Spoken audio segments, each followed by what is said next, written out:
Assalamualaikum warahmatullahi wabarakatuh. Saya ada lepak dengan seorang influencer ni. Dia famous dekat Facebook tapi kurang sikit dekat YouTube. Dia bagi tahu saya bestnya habis cerah, income bulanan RM20,000 Malaysia. Saya tanyalah asas kepada pertuduhan dia tu. Dia bagi tahu bukan ke dekat YouTube ni kalau kita dapat 1,000 views, YouTube akan bayar kita $2. Jadi dia congak-congak dekat channel YouTube Mona Lisa ni saya akan dapat RM20,000 Malaysia. Saya macam wow, best gila RM20,000 Malaysia. Tak payah duduk dalam studio kecil, boleh buat satu studio khas kot.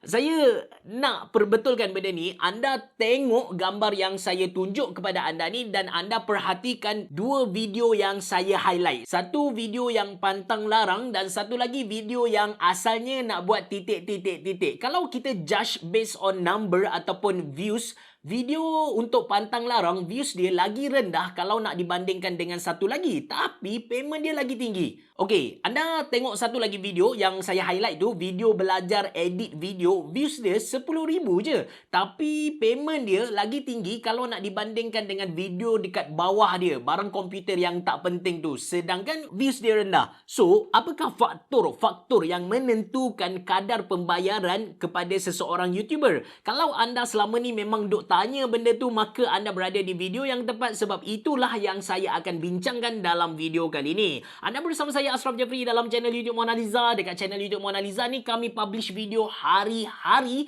bukan sekali seminggu, bukan 2 kali seminggu. That's why anda kena tekan butang subscribe dan juga button loceng yang ada dekat tepi dia. Jom!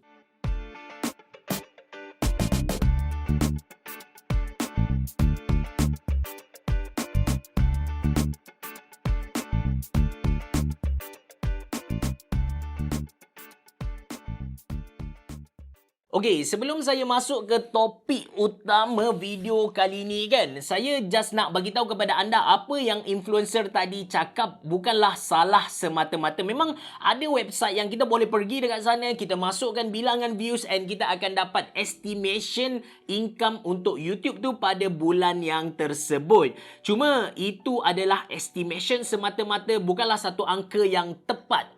Sebab dekat YouTube ni ada banyak lagi faktor-faktor luar yang mempengaruhi kadar pembayaran kepada YouTuber tu sendiri. Dekat dia macam ada satu formula tunjang macam tu, dan dekat formula tunjang ni kita tambah sikit rempah ratus supaya aroma dia naik lah. Untuk tahun 2019, formula tunjang pembayaran untuk YouTuber tu adalah bergantung kepada views per minute. Makin lama satu-satu video tu ditonton, maka makin banyaklah income seseorang YouTuber tu. Tapi jangan salah faham, views per minute bukan views per video. Ada banyak je video dekat channel dekat YouTube ni, dia views dia tinggi gila. Sebagai contoh, video tutorial tak buat apa-apa, video tu viral, views dia lebih dari 100,000, tapi payment untuk video tu tak tinggi disebabkan orang datang ke video tu, orang tengok dalam 10, 20, 30 saat macam tu, nak tengok konten dia apa, lepas tu orang skip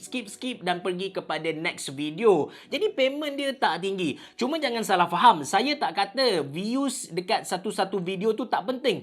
Views ni dia penting sebab dia mempengaruhi kadar relevan untuk satu-satu video. Sebagai contoh, anda search tutorial pasang PC dekat first page tu, tutorial pasang PC atas muka bumi ni ada banyak gila, ramai gila orang buat. Orang Malaysia buat, orang Indonesia buat. Tapi apakah yang menentukan sama ada video yang kita buat tu keluar dekat first page bila mana orang cari? Benda ni adalah berdasarkan kadar relevan, algoritma dia lah. Jadi kadar relevan ni ditentukan oleh bilangan views. Makin banyak views, makin relevan satu-satu video tu. Lepas tu makin banyak like, sama juga makin kurang dislike. Lepas tu dia punya interaction dekat komen tu, adakah owner dia reply ataupun tak komen. Jadi benda-benda ni penting untuk menentukan kadar relevan bila mana orang search satu-satu video tapi tak berkait dengan payment YouTube. Pada tahun 2019, benda ni dia berubah. Untuk 2020 dan juga 2021, tunjang kepada formula tunjang kepada pembayaran income kepada satu-satu YouTuber tu adalah lagi simple, which is bukan lagi views per minute tapi bilangan iklan yang ditonton dan juga jenis iklan yang ditonton tu. Okey, bila kita bercakap tentang bilangan iklan yang ditonton ni, ada satu soalan yang selalu ditanya kepada saya, "Abang Cerah, saya selalu dengar orang kata kalau kita upload video 10 minit, kita akan dapat income yang lagi tinggi berbanding dengan video yang pendek dari 10 minit lah." Which is, soalan ni betul. Cuma saya nak perbetulkan sikit, bukan video 10 minit tapi video 8 minit. Ini adalah syarat baru untuk YouTube. Kalau 2019 betul 10 minit, tapi untuk 2021 8 minit. Dia tak ada kaitan dengan views per minit. Maksudnya orang tonton 8 minit tadi dia akan dapat dia akan dapat income yang tinggi, ataupun dari 8 minit tu orang tonton 2 minit saja, adakah dia akan dapat income yang rendah? Tak, dia tak ada kaitan pun. Cuma bila mana kita upload satu video yang 8 minit berdurasi 8 minit dan ke atas, kita akan dapat satu privilege ataupun satu feature dari YouTube yang mana kita boleh tambah iklan kita sendiri. Kita boleh letak berapa banyak kad iklan yang kita nak. Jadi makin banyak orang tonton iklan dalam video kita, makin banyaklah income yang kita dapat. So itu dia punya formula. Bayangkan saya pernah layan satu video ceramah yang sebelum ustaz tu bagi salam, dia dah ada introduction punya iklan kan. Lepas tu ustaz tu bagi salam, dia selawat kepada Nabi, ajak kita bersyukur, settle je. Sebelum masuk kepada topik perbincangan video tu, ada iklan pula. Lepas tu bila dia masuk, dia sudah settle baca Al-Fatihah, ada iklan pula. Bayangkan berapa tinggi income yang video tu dapat. Kaya gila kot owner. Ustaz tu saya tak tahulah kaya ke tidak, tapi owner kepada video yang upload video tu for sure memang dapat income tinggi gila lah. Halal haram tu dia dengan ustaz, tak ada kaitan dengan saya. So balik pada topik kita, untuk tahun 2021 ni makin banyak iklan yang ditayangkan, makin tinggilah payment untuk seseorang YouTuber tu. Akan keluar soalan yang kedua. Ini antara soalan yang banyak juga ditanya kepada saya. Kalau payment seseorang YouTuber tu ditentukan berdasarkan bilangan iklan yang ditonton, bagaimana dengan pengguna YouTube Premium? Kan YouTube Premium, user YouTube Premium, mereka tak nampak iklan. Iklan memang tak ada untuk mereka. Jadi bila mereka tonton video saya sebagai contoh, adakah saya tak dapat apa-apa commission dari YouTube? Kan saya dah buat konten, susah gila nak buat konten ni. Orang datang kat saya tengok video tapi saya tak dapat apa-apa. Macam tak best kan. Memang macam bazir kan. Kita buat duit dengan YouTube kot. So, jawab dia, kita still dapat duit. Kita still dapat duit. Sama sahaja. Cuma kadar bayaran tu average sahaja. Saya nak bagi anda faham macam ni. Tadi kan kita dah letak kad iklan. Katakan pada minit kedua kita letak kad iklan. Kalau anda pengguna YouTube biasa, masa minit kedua tu akan ada iklan yang keluar untuk anda. Tapi kalau anda adalah YouTube Premium punya user, masa minit kedua tu hakikatnya iklan berlangsung dekat belakang. Iklan tu berjalan dekat belakang and YouTube akan bayar kepada kita berdasarkan average price lah. Mereka tak akan bayar ikut apa yang company bayar kepada kita. Okey, kenapa saya sebut average price? Saya akan cerita kejap lagi. Sekarang saya just nak confirmkan balik kepada anda dua perkara. Yang pertama, kalau anda faham apa yang saya cerita dari awal sampai sekarang, anda dah tahu tunjang kepada formula pembayaran YouTube untuk tahun 2021 adalah berdasarkan bilangan iklan, bukan views per minit lagi. Makin banyak views, makin banyak iklan ditayangkan, makin banyak iklan ditonton, maka payment untuk seseorang YouTuber tu akan jadi tinggi lah. Lepas tu, yang kedua, saya nak anda tahu kalau anda sedang guna ads blocker ataupun anda pengguna YouTube Vine, anda tak tolong saya dapatkan sebarang income.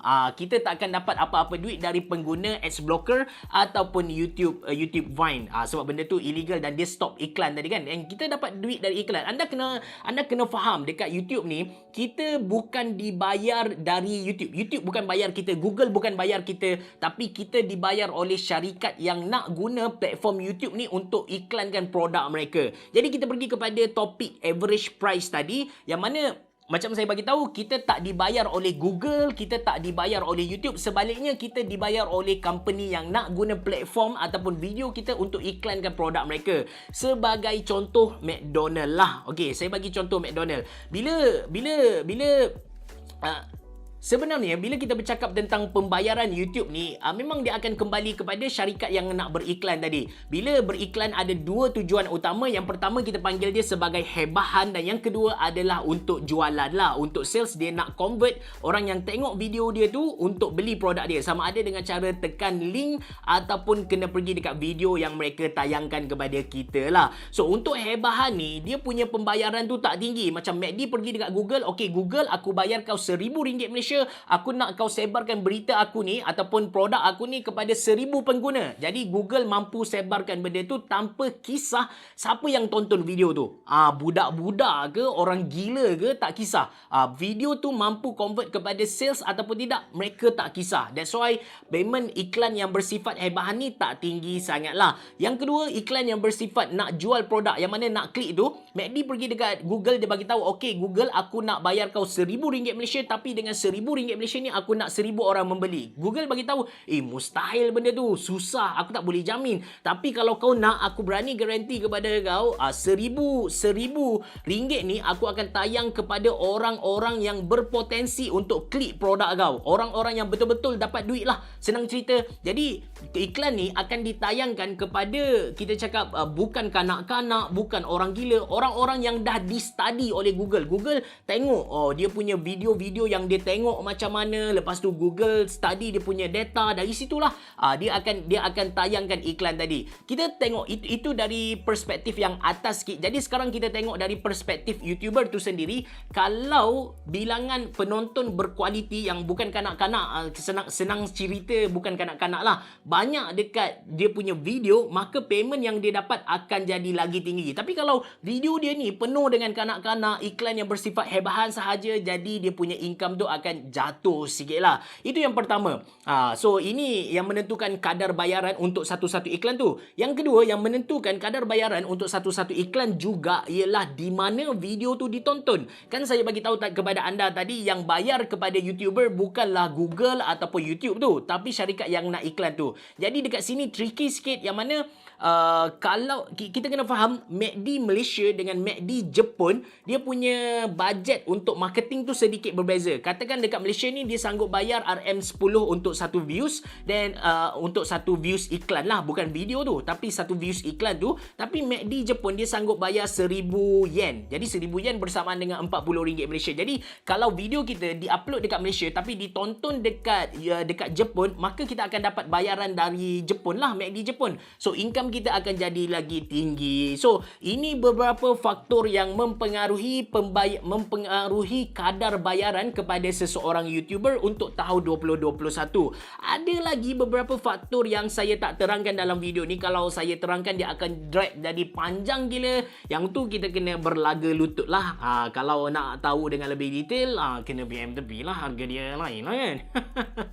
Apa-apa pun, saya pernah buat video tutorial bagaimana kita boleh ambil video menggunakan smartphone supaya nampak pro. Jadi anda boleh tonton video tu supaya kalau anda buat video nanti, video anda nampak eye pleasing lah, sedap untuk dipandang. Video tu saya letak lepas ni. Terima kasih kerana menonton. Biar dah boh. Jumpa lagi.